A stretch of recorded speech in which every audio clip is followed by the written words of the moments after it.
안녕하십니까. 네이버 클라우드에서 AI 시스템 비즈니스를 맡고 있는 박철우라고 합니다. 뭐 되게 다양한 그런 주제에 대해서 오늘 발표를 하셔서 또 저는 이 발표 준비를 하면서 좀 고민을 많이 했던 게 과연 컨택센터 관련되신 분들이 얼마나 오실까, 그래서 뭘 말씀드려야 될까 고민을 좀 했는데요. 이번 시간에는 뭐 그런 요소 기술보다는 어떻게 생성형 AI라든지 기타 저희가 갖고 있는 또 다른 많은 훌륭한 기업들이 지금 AI 서비스들을 많이 출시하고 있는데요. 이런 서비스들을 가지고 어떻게 컨택센터, AI 컨택센터라고 부르는 그런 도메인에 잘 활용하고 사용할 수 있는지, 그래서 컨택센터 관련자가 아니신 분들도 한번 들어보시고 본인이 하고 계시는 그런 업무 영역에 활용한다는 측면에서 들어보시면 좋을 것 같고요. 앞단에 제가 이제 저희 네이버 클라우드 비즈니스에 대해서 좀 저희 사업에 대해서 잠깐 말씀드리고, 그리고 물론 컨택센터를 모르시는 분들이 아마 많으실 것 같아서 간략하게 어떻게 변화가 되고 시장 트렌드가 어떤지, 그리고 오늘 주제인 생성형 AI를 써서 어떻게 AI 컨택센터의 업무를 고도화하고 대고객 서비스를 고도화하고 또 운영 측면에서 효율화할 수 있는지, 그런 부분을 말씀드리도록 하겠습니다. 요즘은 그래도 이 바로 감사하게도 앞 세션에서 네이버 클라우드도 언급해 주시고 좀 많은 분들이 알고는 계시는데요. 저희 네이버 클라우드는 이제 기본적으로 네이버를 그런 B2C 사업한 네이버를 운영하는 노하우와 또 그런 서비스들, 그런 것들을 기반으로 이제 만들어진 회사고, 저희가 이제 그런 측면에서 디지털 전환의 필수인 그런 클라우드 인프라, 그리고 또 사스 서비스, 그리고 요즘 세간에서 가장 이제 저희 네이버 하면 떠오르시는 게 생성형 AI이지 않습니까? 그런 서비스들을 제공하고 있는 회사고요. 그런 그 사스, 파스 이외에도 비즈니스 애플리케이션, 뭐 그룹웨어, 네이버 웍스 같은 그룹웨어, 그리고 번역하는 뭐 B2C로도 있지만 팝하고, 그리고 클로바 노트, 저희 아이들도 많이 쓰는데 또 B2B용으로도 상품이 나오고, 이런 다양한 비즈니스 애플리케이션을 제공해 드리고 있습니다.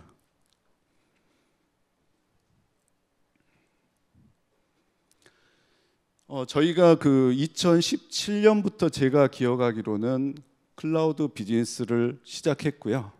그래서 2018년에는 공공 그리고 금융 비즈니스도 별도로 하면서 현재 저희는 이제 세 개 존을 따로 운영하고 있습니다. 공공 클라우드, 민간 클라우드, 금융 클라우드. 오늘은 뭐 다 금융에서 오신 걸로 알고 있는데요. 그러면서 이제 2018년에는 클라우드 비즈니스를 하기 위해서 필요한 인증들, 예를 들어 공공 같은 경우는 CSAP, 사스 인증이라든지, 또 그 의료 정보 시스템 같은 경우는 ISO 27799 같은 인증이 필요하고요. 그리고 CSA 스타 골드 같은 인증을 획득했고, 2019년에는 이 금융 클라우드를 안전하게 사용하시기 위해서는 클라우드 안정성 평가를 받아야 되는데, 저희가 이미 금보원에서 제시하신 그 기본 보호 조치 109개하고 또 금융 부문 추가 조치 39개, 모두 141개에 대해서 다 이미 검증을 받고, 현재 여기 보시는 이 고객사 이외에도 더 많은 고객사들이 클라우드에 업무를 올리셔서 물론 보안 측면이라든지 그런 안정성 측면에서 아무 걱정 없이 잘 사용하시고 핵심 역량에 집중하고서 비즈니스를 하고 있는 상황입니다. 그래서 앞에 말씀드린 저희가 이제 제공하는 다양한 상품들이 뭐 서버, 네트워크, 스토리지라든지 그런 이아스 상품뿐만 아니고 뭐 클라우드 DB, 기타 파스 상품부터 해서 또 AI를 활용하기 위한 API로 제공되는 상품, 그리고 또 데이터, 이런 상품들이 다양하게 이제 저희 네이버 클라우드 플랫폼 포털에서 제공되고 있고요. 요즘은 뭐 클라우드에 대해서 사실 제가 2020년에 네이버 클라우드에 입사를 해서 이제 그때 만나는 고객들은 사실 기업 고객들이 클라우드를 도입하기 위해선 너무 아주 밑단부터 되게 오브젝션도 많으시고, 저희가 다 그런 걸 안전하고 어떤 거고 설명을 많이 드리는데요. 요즘 세상에서는 그런 고객들 만나 뵈면 그런 질문들 많지 않는 것 같습니다. 그래서 더 이상 클라우드가 유연하고 확장에 뛰어나고 뭐 이런 부분은 말씀 안 드려도 이미 상식적으로 다 알고 계시고, 어떻게 이제 클라우드에 있는 상품을 내 환경에 맞게 클라우드 서비스를 연동해서 비용 효율적으로 또 안전하게 쓸 수 있는지 이런 고민을 하고 계시는 것 같고요.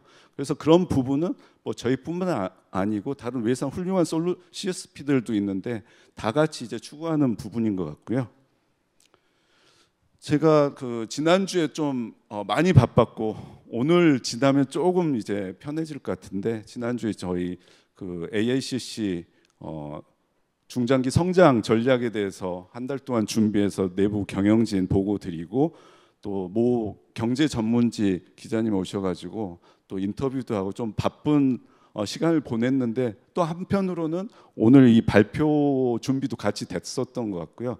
그래서 시장을 한번 봤습니다. 그래서 이게 가트너에서 발표한 자료인데요.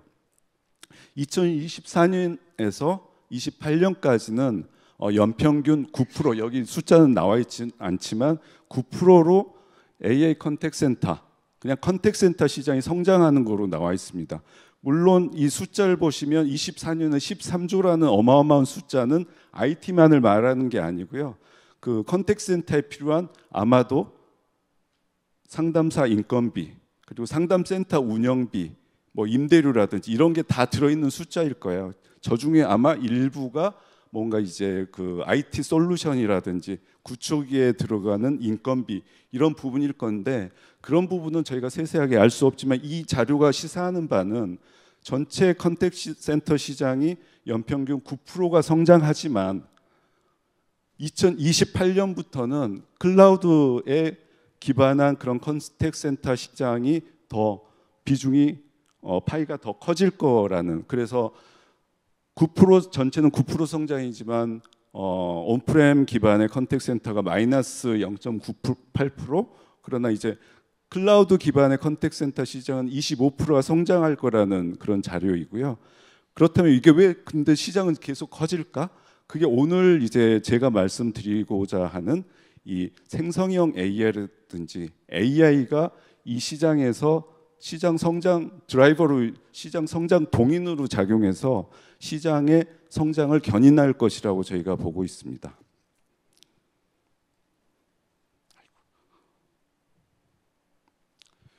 이건 이제 그 컨택트 센터에 대해서 뭐 잠깐 말씀드리면, 사실 제가 90년대 후반부터 컨택트 센터 비즈니스, 그러니까 CTI라고 하는, 요즘은 CTI라는 용어도 잘 안 쓰는데 CTI 아키텍트로 이제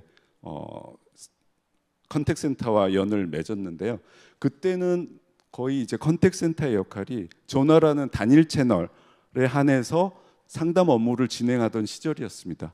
그리고 요즘같이 IP 데이터 기반의 그런 음성도 다 데이터 네트워크 통해서 전달이 되는데, 저 때는 명백하게 그 PRI 기반의 통신 네트워크가 따로 있고 또 전산 시스템, 그러니까 그 상담원들이 쓰는 그런 화면이라든지 또 그걸 결국 연동해서 중간에 CTI 미들웨어라는 이런 솔루션들이 있고, 레코딩, 뭐 IVR, 팩스, 심지어 팩스 이런 것까지 별도의 많은 그런 시스템을 엮어서 고객 서비스를 제공하는 게 가장 키였고, 그렇기 때문에 SI 회사의 역량이 되게, 개별 솔루션 회사의 역량도 중요하지만 결국 이걸 다 오케스트레이션하는 SI 회사의 역량이 굉장히 중요한 시절이었고요.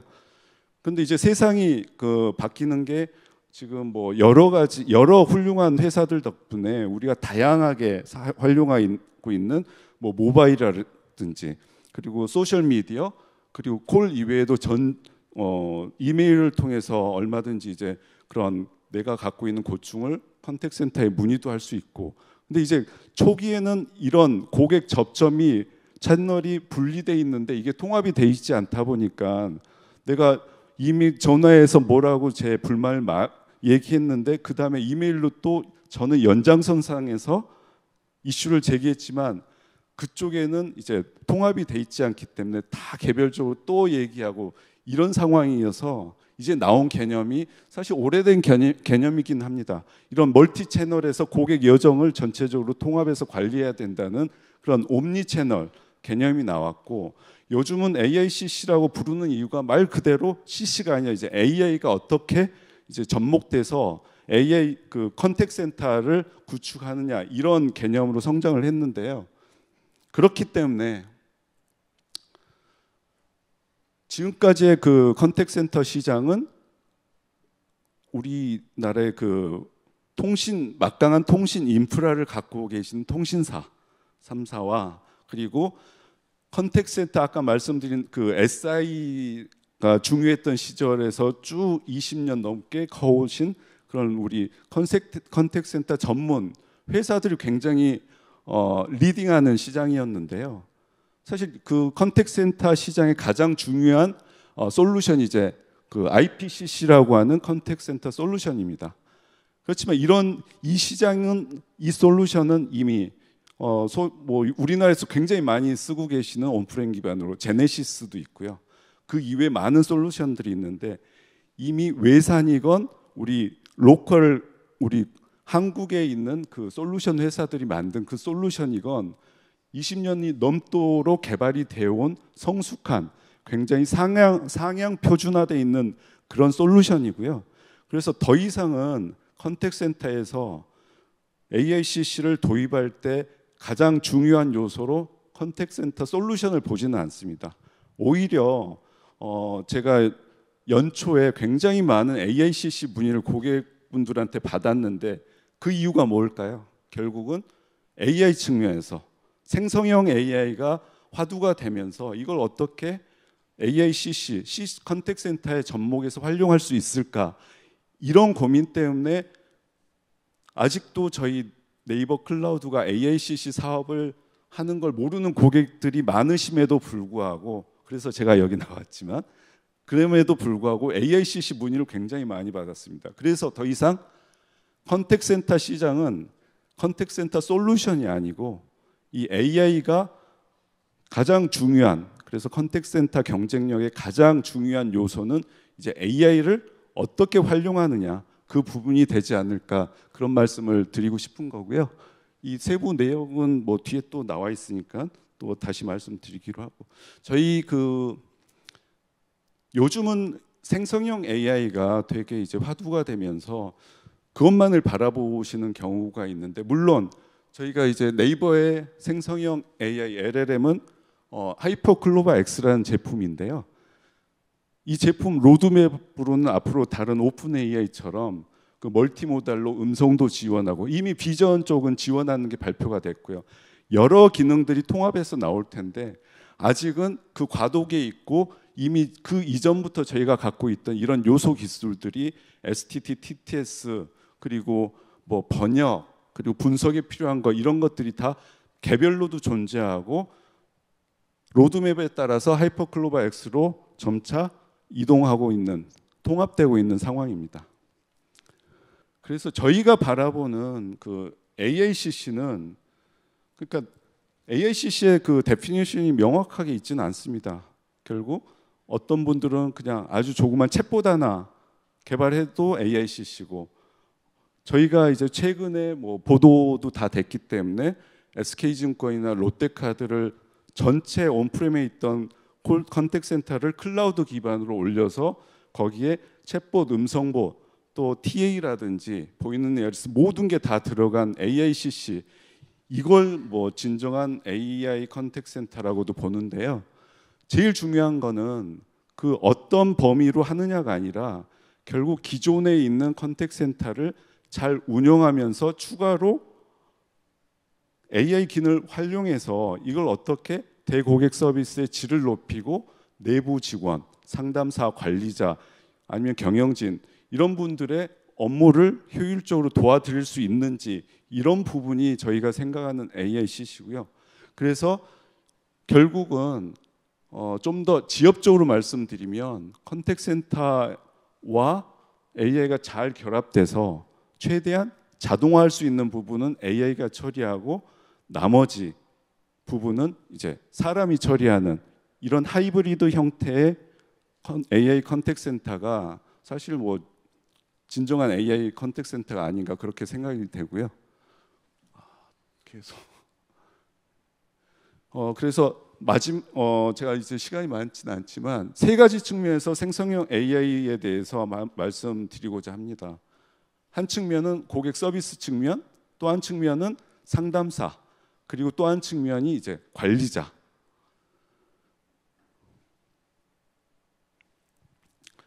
이 부분은 사실 여러 가지 좀 고민해야 되고 해결해야 될 지금 기술로도 그런 부분인데요. 우리가 컨택센터에 뭐 용무가 있어서 전화를 걸면 가장 먼저 기계가 받죠. IVR이. 그럼 보통 어떻습니까? 1번부터 2번 메뉴 듣기도 전에 벌써 그 앞단에 레귤레이션에 따라서 무조건 플레이해야 되는 멘트 듣고 나면 벌써 한 3, 40초 지나가죠. 그러면서 이제 1번은 뭐 2번은 뭐, 근데 결국 다 듣고 났더니 내가 원하는 메뉴는 나오지도 않아요. 또 인내심을 갖고 하위 메뉴 들어가도 어떤 경우는 찾을 수가 없습니다. 그래서 그런 걸 많이 경험해 보신 분들은 0번, 그렇죠? 상담사 바로 연락해서 연결해서 이런 그 고객 상담을 받는 상황인데요. 결국 이게 콜센터 KPI하고도 관련이 되고 그런 고객 서비스, 그 고객 불만이 요소 야기되는 부분인데, 이런 전통적인 방식이 아니고 내가 컨택센터에 전화를 해서 내가 원하는 업무를 자연어로 말했을 때 이게 즉각 적합한 그 채널로 연동해서, 예를 들어 아직도 그 IVR이 갖고 있는 장점이 많습니다. 정확한 인식이라든지 키패드 같은. 근데 또 어떤 경우는 AI가 이미 개발해 놓으면 AI가 이걸 처리할 수도 있고, 그리고 아직도 저는 그렇게 생각합니다. AI가 사람을 대체할 수 있는 그런 시기는 아직 좀 멀지 않았나. 그런데 결국은 이제 사람 통해서 상담 받아야 되는 부분 상담사 연결을 통해서 해결을 하고, 그렇기 때문에 이제 이런 식으로 이제 저희가 라우팅 봇이라는 개념을 말씀드리는데요. 문제가 있죠. 왜냐하면 내부 그 문자 기반의 채팅 같은 경우는 사실 레이턴시가 크게 문제는 되지는 않습니다. 그리고 대고객이 아니라 내부 고객인 경우는 더더욱 더 좀 뭐 긴 레이턴시도 감안할 수가 있는데, 이 전화로 1, 2초 기다리는 건 그게 굉장히 큰 고객 불만을 야기할 수 있는 부분이기 때문에, 사실은 저희가 이런 서비스를, 오늘 그 주제가 이제 퍼블릭에 있는 LLM을 어떻게 쓸 거냐, SaaS를 쓸 거냐인데, 사실은 그 퍼블릭으로 API를 호출해서 연동된 서비스를 여기다 적용하기는 어렵습니다. 왜냐하면 그 수십 조의 파라미터를 갖는 LLM이 내부 연산을 위해서는 그만큼 더 시간이 필요한 거지 않습니까? 그래서 그런 부분은 여기 적용하기 어렵고, 그렇기 때문에 이제 저희가 저희뿐만이 아니고 많은 그런 기업들이 빅테크도 그렇고 SLLM, 더 경량 모델 한 10분의 1로 줄인 그런 경량 모델을 발표를 하는데요. 심지어 그 모델조차도 굉장히 이 레이턴시, 거의 니어 리얼타임에 가까워야 제공할 수 있는 이런 서비스를 충족시키기는 쉽지 않습니다. 그래서 저희는 물론 클라우드 회사이긴 하지만 저희 SLLM 그 경량 모델을 바이너리로 제공해서 클라우드 환경에서 VPC 환경에서도 사용하실 수 있고, 심지어는 저희 파트너와 협업을 통해서 고객사 온프렘 기반으로 제공을 하기도 합니다. 그러면 더 그런 레이턴시에 대한 부분은 훨씬 더 줄어들 거고요.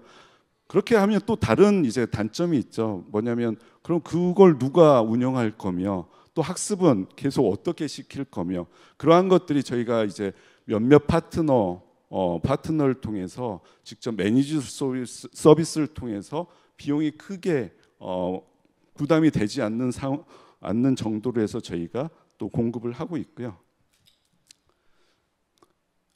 그래서 그 금방 말씀드린 라우팅 봇의 그런 혜택, 대기 시간 감소로 인해서 결국 고객 만족도가 상당 올라가고, 또 가장 중요한 건 상담사의 그 굉장히 우리나라 컨택센터가 혹독한 환경에서 근무를 하시는데요. 한 콜이라도 더 받아야 되는 상담사들을 AI 기술로 좀 여유 있게 해드리고, 시간이 남게 되면 그 부분에서 상담사를 해고하는 게 줄이는 게 아니고 정말 난이도 있고 좀 더 고난도에 아니면 정말 더 커스터머 케어가 필요한 그런 VIP 고객을 응대함으로써 전반적인 대고객 서비스의 그런 퀄리티가 올라가는 그런 기대 효과를 생각할 수 있고요. 챗봇은 빨리 넘어가겠습니다. 챗봇은 이미 저희가 공공 쪽에 제가 기억하기 200개가 넘는 POC가 진행됐었고 이미 뭐 그 공공기관에 LLM 챗봇이 도입돼서 사용되는 것도 많이 있고요. 물론 뭔가 추천하고 이러기 위해서는 뒷단에 또 분석 솔루션에 대한 프로젝트가 진행돼야 되는 거고 예를 들어 항공사 같이 그런 포린 외국 그런 고객이 많거나 이런 고객사들은 당연히 다국어가 가능한 그런 멀티링귤 상담사들 고용하고 하겠지만 그렇지 않고 이제 그 규모가 작은 경우는 사실 되게 부담이 되는 거죠. 그렇지만 이제 저희 파파고로 대표되는 그런 번역 서비스를 통하면 이제 챗봇뿐만이 아니고 그 채팅 솔루션에서도 한국어만 하는 상담사도 자동으로 언어를 감지하고 번역을 해주기 때문에 얼마든지 그 외국인 고객이라든지 이런 부분에 대해서 응대가 가능하고요. 저는 절대로 네이버의 기술, 특히 하이퍼클로바 X의 기술이 굉장히 뛰어나다, 가장 우수하다고 말할 수가 없고요. 뭐 그래봤자 거짓말인 거 다 아실 테니까. 그렇지만 우리가 잘하는 영역이 뭔가, 물론 전반적으로 다 보면 오픈 AI가 뭐 대부분 1위라고 하시지 않을까요? 근데 이제 뭐 오늘 신문 보면 또 엔트로픽 같은 데서 PC를 직접 조작하는 AI를 발표하면서, 물론 그분들도 오픈 AI 출신이더라고요. 그러면서 이제 뭐 오픈 AI 별거 아니다 막 이렇게 하는 기사도 봤는데, 저희가 이제 가장 잘할 수 있는 분야는 결국 한국어에 대한 부분 아닐까. 그래서 어떻게 한국어 맥락을, 사실 한국어가 굉장히 어렵다는 건 다 아시잖아요. 그렇지만 한국어 맥락을 정확히 이해하고 그 부분에 대해서 할루시네이션 없이 그렇게 제공할 수 있는 서비스가 저희 하이퍼클로바 X가 그래도 좀 더 외산 대비 더 낫지 않나. 그래서 뭐 거짓말 같은 이런 G.O.D의 가사를 보면 궁극적으로 내가 너를 너무 사랑하니까 떠나가지 말라는 건데, 이제 그 외산 대비 비교해 보면 외산 솔루션은 가세요라는 거지만 저희는 맥락을 분석해서 그렇지 않고 제발 남아줘라는 그런 분석을 했다는 거고요. 이걸 말씀을 드린 이유가 이제 결국은 크게 LLM을 쓰시기 위해서는, B2B에서 LLM을 쓰기 위해서는 LLM만 갖고선 절대로 쓰실 수가 없습니다. 왜냐하면 모 은행에 전화를 해서 물어보는데 오늘 일기예보 어때? 날씨 어때? 안 하실 거잖아요. 결국은 그 기업에 있는 내부 정보를 기반으로 뭔가 서비스를 받기 위한 거기 때문에 그런 부분은 뭐 많이들 아시지만 레그를 구성해서 벡터 DB를 얼마나 잘 구성하고 이런 부분이 중요하고, 그 이외에 LLM이 담당할 부분이 무엇인가를 잘 보시고 적용하는 건데요. 그중에 가장 정말 지금 기술에서 가장 잘할 수 있는 부분 꼽으라면 아마 분류 요약 이런 거 아닐까요? 그리고 요약을 하려면 맥락을 다 파악해야 되기 때문에 그런 부분에서 요약과 분류 이런 분야를 뽑아봤고요. 기존에도 이런 솔루션은 있었습니다. 보통 텍스트 어널리틱스 TA라고 하는 솔루션인데 보통은 다 키워드 기반, 룰 기반이기 때문에 맥락보다는 뭔가 그 물리적으로 등록된 그런 부분에 의지해서 분석을 하는 경우가 많고요. 그렇지만 이게 겉으로는 똑같지만 상담 내용을 분석하고 그걸 맥락을 파악해서 분석된 결과는 정말 이 고객이 불만 고객인지, 우리나라 말 그런 거 많지 않습니까? 놀고 있네가 정말 놀아라는 게 아니고 불만인 거고, 이런 부분에 대해서 가장 LLM이 잘 할 수 있고, 특히 그런 한국어에 대한 부분은 하이퍼글로벌 X가 그래도 지금까지는 가장 우수하지 않나. 그래서 이런 부분에 대해서 상담사들이 콜 끝나고 나면 그 분류, 카테고리 선택하고 상담 이력 막 남겨야 되는데 상담사들 대부분은 KPI가 몇 콜을 내가 받느냐 이런 부분도 중요하거든요. 그렇기 때문에 뭐 다 그러시진 않지만 그런 업무에 쫓기다 보니 성과에 쫓기다 보니 대충 분류하고 이력도 적당히 남기는, 특히 우리가 전화하면 한 가지만 묻나요? 두세 개 복합적으로 질문도 할 수 있는데 그런 부분도 자동화를 하면 얼마든지 상담사 업무 효율도 높이면서 또 분석이라는 게 뭡니까? 예전부터 다 아시듯이 garbage in, garbage out. 아니 분석되기 위한 데이터가 잘못돼 있고 엉망인데 과연 얼마나 좋은 훌륭한 인사이트가 나올 수가 없는 건 자명한 사실이고요. 이제 이 부분은 관리자 입장에서 한번 본 건데요. 관리자 업무도 만만치가 않습니다. 이제 상담사가 부족하면 관리자분들도 직접 상담사처럼 고객 응대를 해야 되고 또 틈틈이 그 상담사 평가를 해야 되고, 근데 지금까지 보면 대부분 그 평가 방식이 이전에 특정 상담사가 고객 상담한 내용이 레코딩돼서 녹취돼 있던 부분을 일일이 들어보고 평가를 해야 되기 때문에 절대로 전수는 불가능하고 보통 한 15에서 20명 정도 관리를 하는데 일주일에 과연 몇 개나 그 녹취 파일 듣고서 평가하겠어요. 또 그걸 아무리 뭐 2배속으로 듣더라도 그게 굉장히 물리적으로 한계가 있는데 이런 부분이 자동화되면 일단 전수로 그런 평가가 이루어질 수 있는 거고 정확하게. 그리고 또 한 가지는 실시간입니다. 물론 비용에 대한 이슈가 있어서 어떻게 시스템 구성을 사스로 쓴다는 게 많이 쓰면 많이 쓸수록 싸지는 않습니다. 절대로. 그럴 경우는 오히려 뭐 그 라이센스가 훨씬 더 저렴한 거고요. 어찌 됐든 앞으로는 그 기술 성능이 발전함에 따라서 그 음성 인식이 이제 다 적용이 돼 상담사가 고객과 상담한 내용이 전수로 실시간으로 화면에 표출됩니다. 그렇게 되면 실시간으로 그 내용이 분석이 돼서 분석에 대한 그 실시간 또 대응이 가능한 거죠. 이게 실시간성으로 분석이 되지 않으면 결국은 뭔가 대응이 느려질 수밖에 없고 과거에 대한 부분밖에 대응을 할 수가 없는데 가장 큰 장점이 그 실시간성, 그리고 실시간성에 따르는 가장 정확한 그런 트렌드. 예를 들어 갑자기 어떤 장애팀의 콜이 폭증하면 뭐 물론 먼저 인프라 팀이 알 수도 있지만 그런 부분을 통해서 뭔가 이쪽에 이슈가 있다 통보를 하고 선제적으로 대응을 할 수도 있고, 그런 부분이 이제 가장 이 LLM 적용하거나 AI 기술을 활용한 장점이 아닌가 생각됩니다. 좀 전에 나온 그런 대시보드 같은 건 이미 뭐 오픈 소스도 그렇고 훌륭한 BI 툴이 있기 때문에 얼마든지 다 구성을 할 수 있는데요.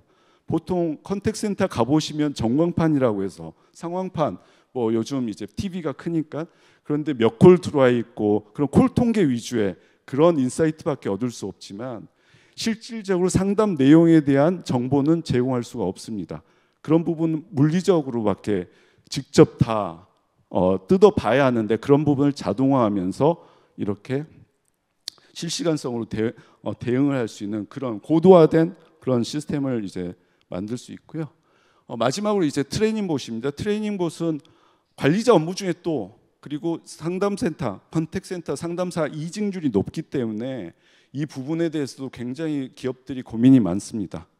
그렇기 때문에 이제 신규 상담원을 고참 상담원이 옆에서 1대1로 코칭한다든지 아니면 또 관리자가 투입되고 그러는데 이것도 결국 시간과 물리적으로 시간적 지리적 제약이 있는데 이런 부분을 LLM을 학습시켜서 페르소널 정의하고 자동화시키면은 그런 시간과 물리적인 인원수, 관리자 수에 제약받지 않고 얼마든지 상담사를 더 교육하는데 더 많은 교육 그리고 다양한 시나리오를 교육할 수 있는 그런 장점이 있고요. 이 부분도 트레이닝 보셔서 넘어가겠습니다.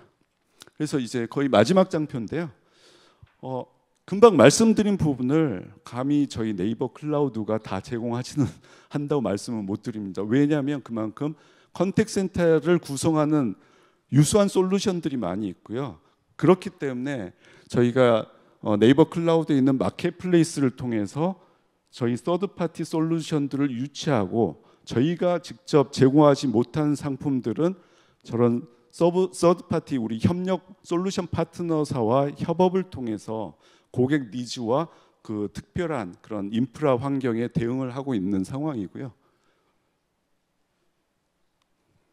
그래서 그 AI, 어떻게 보면 LLM으로 굉장히 이제 AI가 화두가 되면서, 사실은 예전엔 이제 컨택 센터 비용 센터라고 되게 돈만 쓰는 그런 조직이라고 치부되기도 했지만, 사실 고객 만족도를 가장 높이고 가장 그 최애 고객 접점에서 대응을 하는 컨택 센터에 대한 투자는 지금까지 봐도 절대 멈추지가 않았기 때문에, 저희 네이버 클라우드 같은 CSP 사업자 내에 AICC 팀이 또 별도로 있는 거고요.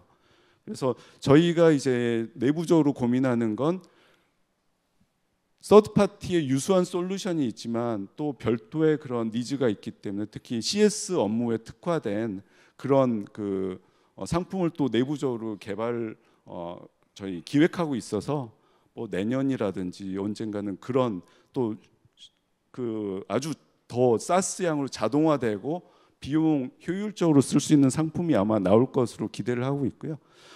제가 이제 그 어쨌든 준비한 거에 한 3분의 2 정도 이하로 말씀드린 것 같은데, 오늘 경청해 주셔서 감사드리고요. 다음에 또 좋은 기회 때 뵙도록 하겠습니다. 감사합니다.